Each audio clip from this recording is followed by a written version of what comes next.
Hello and welcome to episode 95 of Parry's Pickups. Yes, 95, just 5 away from the big 100. So, what have we got for you today? We got Sonic Mania. Plus, of course, we've covered this game on the channel quite considerably over the last week, really. I was very excited about this picture release. I made that clear in the unboxing video that we did.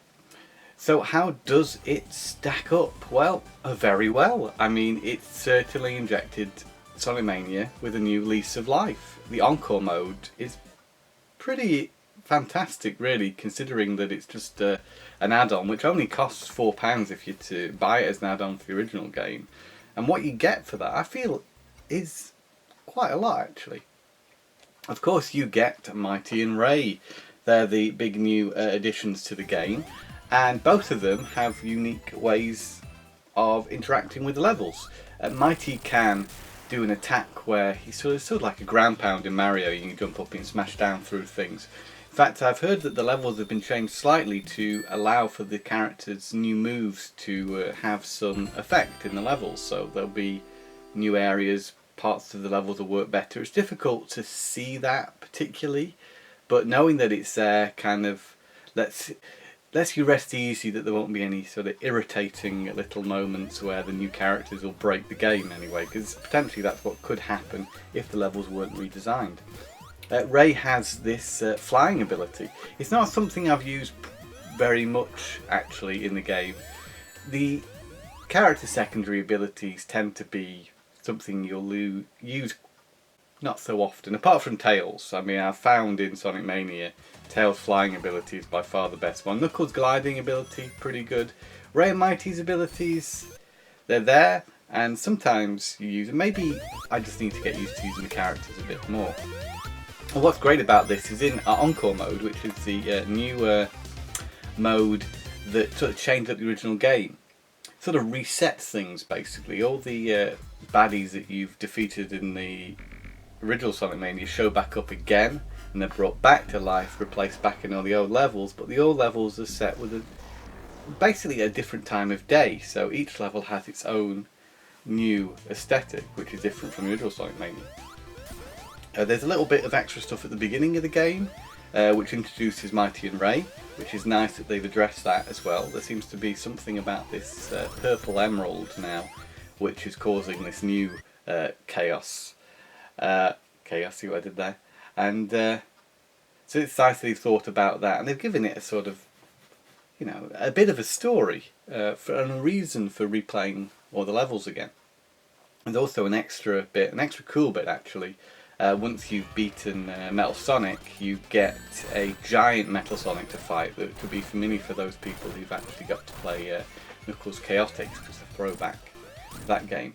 I must say that particular boss fight seems to be a lot easier this time round. Sometimes in the past I've struggled with it. Not the first time I did it on Xbox One, but when I started playing the game on Switch, I really struggled with the Metal Sonic boss. I just found the timing to be a bit difficult. It's easy again. I don't know if it's playing it on the bigger screen or they've actually addressed that boss, because that boss was quite frustrating for me.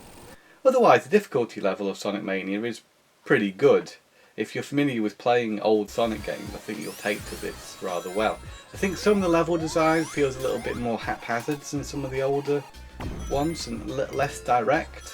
But really, when you're wanting to create a level that's as big as the levels are in Sonic Mania, you want to allow for different ways to get through the level, and Sonic Mania certainly got that. So in that respect, they're really good, the levels are, but they're not as from point A to point B as some of the older levels, so that could either be a good thing or a bad thing. It doesn't ruin the game in any way for me, and I just don't feel that you flow through the levels as well as some of the simpler Sonic levels from older games, and that's just something I prefer maybe, and one of the reasons why I still think Sonic 2 is perhaps the best Sonic game, in my personal opinion.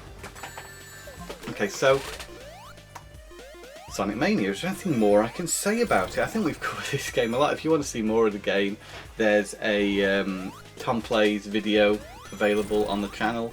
There's also the unboxing, there's also a first level of Sonic Mania back when the game first came out, and an unboxing of the collector's edition as well, because of course when this game first came out it had a collector's edition with no physical copy, which was a large statue, and now finally we've got this. There's also a 4-player co-op mode, 4-player competition mode, sorry, and a co-op mode for 2 players.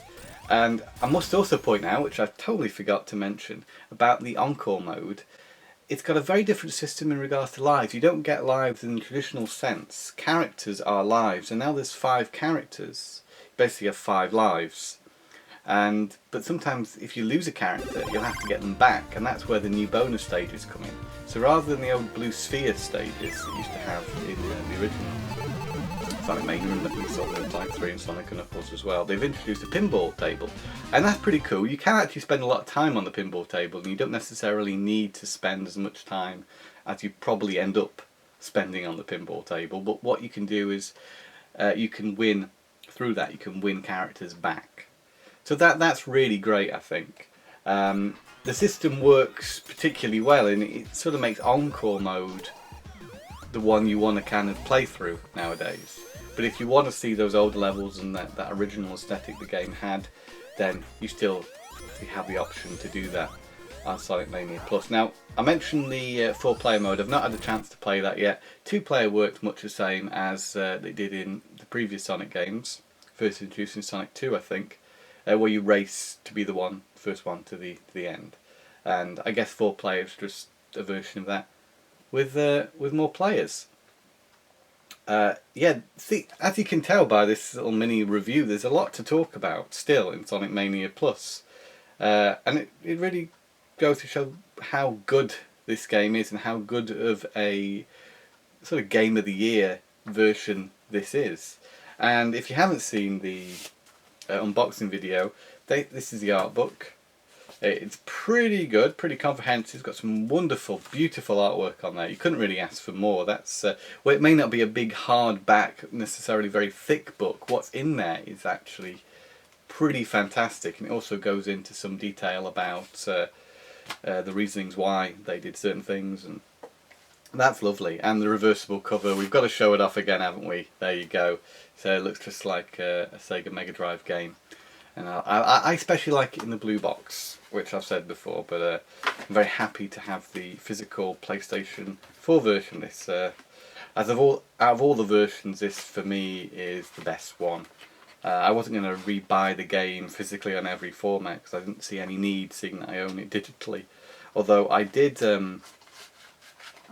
upgrade my copy of Sonic Mania for the Switch, which only cost me £3 because I have some points. That's a great little thing, the Nintendo points system that they have. So whenever you spend money, you can get money off. I like that. It's very good. Okay, so what have we got next, you may wonder? Well, for those who watch Parry's Pickups regularly, you'll know that I recently picked up a Game Gear. Now, I've had Game Gears in the past, but unfortunately none of them have lasted. So I was very happy to get a working one. So when I was in my Game Gear mode, which I still am, I'm very much appreciative that I've got one, I bought a couple more games for it. And the first one is Putt Putter, which is a mini-golf game. Straightforward mini-golf game that plays exceptionally well. It's a simple game, but you can get an awful lot of fun out of this one. It's perfect as a handheld game. This is also available on the, what's it called? The Master System.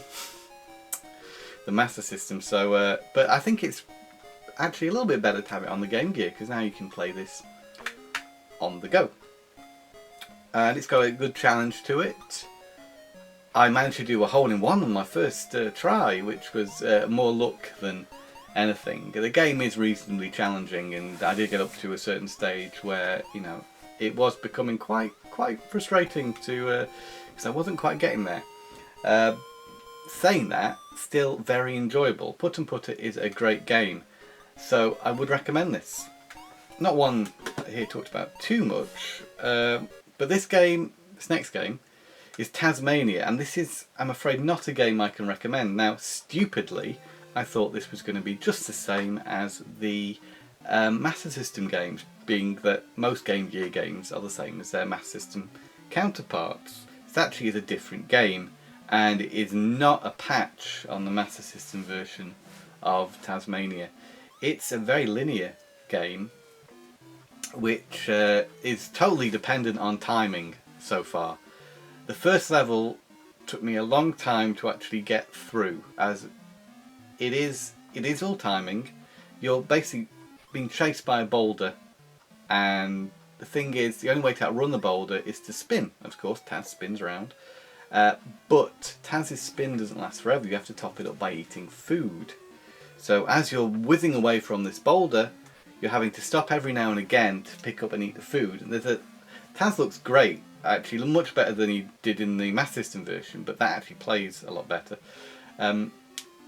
He animates really good. His animation takes a long time though when he's eating, so that boulder's catching up with you. So you have to whiz off again. There's a few other obstacles, like this little mice throwing stones down at you from above, and occasionally you're into these water fountains which will block your path, unless you're spinning. So it's incredibly challenging just to get past the first level, and when you're playing on a Game Gear screen, difficult to work out what the things on the ground are. First time I played this, I didn't realise that there were things like chicken on the floor, which you have to eat. I was relying purely on the big water bottles that you see. Now, they do the same thing as a chicken, but the thing is, on the Game Gear screen, they're visible and the chickens aren't. So until I played this on an emulator, which I had to use to capture the footage, I hadn't actually seen any of these chickens. I assumed they were rocks. I wasn't going to eat them because of that reason. So it made the game exceptionally hard, and to the point where on the Game Gear, playing it on a Game Gear, I couldn't get past the first level. So now I think I can. Now I've been able to see it in a higher resolution on a much bigger screen. But it doesn't, change the fact that this game is very frustrating. It's not a welcoming experience at all. You don't want the first time you play a game to be so frustrating that you end up turning it off. The second stage is a minecart level, which again revolves on timing. It's a lot simpler than the first stage. And when you see an obstacle, you basically press A to avoid the obstacle. But unless this game gets a lot better after its third level, and actually has some more traditional platforming, and rather than these sort of chase on the rails levels, then I'm not sure I can recommend Taz-Mania on the Game Gear at all, and it's on my own fault for not trying this game or finding out more about it before I actually bought it. Luckily, this game, as with Putt Putter, both very cheap. So, yes, if you into Game Gear, basically what I'm trying to say is Game Gear is a good console to collect for because it's relatively cheap, at least for a lot of the games, a lot of the more common games, shall I say. And lastly, a game which disappointed me somewhat. This is Worms Open Warfare. Now, I do own this game on PSP. I can remember having a reasonably good time with it, not thinking it was the epitome of handheld Worms by any means. But I thought it was okay. This DS version introduces touchscreen controls, which you'd think would improve the gameplay experience a little bit. I found them awkward to get used to, first of all, because I'm not used to playing touchscreen Worms. Now, of course, your weapons are on the bottom screen, you can just touch them. That's not bad, that's good. But they do go across two screens, because they also put the wind, was it the wind? Yeah, the wind level in that bottom screen, as well as the health bars for both teams of Worms, and a little mini map, which you also use the stylus to move around and look around, which isn't apparent straight away. So, and then the visuals on the top screen don't look good, especially when I've been playing this on a 3DS XL, so the visuals are enlarged a little bit, and it really brings out sort of the low fidelity of the game's visuals here. So there is a training mode and sort of challenge mode, so there is something to do other than one-on-one fights against a computer or a human opponent. You can play this with single card download play, which is nice, so if you've got friends who don't own the game, you can play with them as well. I just don't think this is the best version. If if you want one version of Portable Worms on the DS, and get Open Warfare 2, it definitely improved upon this one. But I'm a completist, and I didn't own this version of Worms, so I had to get it, and it was, again, very cheap. As with these Game Gear games, we're looking about the £3 mark, so don't expect to pay a lot for any of these games, other than Sonic Mania, which is 25 to 30 depending where you got it from. I got it for 25, pre-ordered it. Sonic Mania is well worth it. If you're a big fan like me and you want the box and the art book, then yeah, go for it. If you're not so bothered about those things but really like Sonic Mania, then just download the download content there, and you get all the stuff you get on the disc with the physical version you get through the download. I just thought I'd point that out. So that is it. Thank you very much for watching the video. I really do appreciate every time you tune in and watch these. I'd love to see some comments down below. What you think of the pickups. Let's have a little bit of interaction. That would be fantastic, and we can talk about the games a little bit. It's just nice to know people are watching and finding these videos interesting. There's 5 more Parry's pickups to go. I don't think I made an official announcement yet, but I might as well do it here. There won't be any more Parry's pickups after episode 100. We're going to replace Parry's pickups with a completely new section where we're going to focus on individual games. I might not be appearing on camera for those videos. I haven't decided how I'm exactly going to do them yet. I might take advantage of the fact I've got a really good microphone that I can use. But with those videos, you're going to get a bit more background on a game. We're going to be able to go into a lot more detail about one particular game. So I've got a large catalogue of video games. It would be great to go back to some of my older ones and do a video, a bit more of an in-depth video on them. So I hope you look forward to that. But until then, we've still got Parry's pickups coming until the big episode 100. I didn't actually think I'd make the announcement just yet, but there I go, the cat's out of the bag, so to speak. So thank you again for watching, and until I see you again for another Parry's pickups, it's happy gaming and bye for now.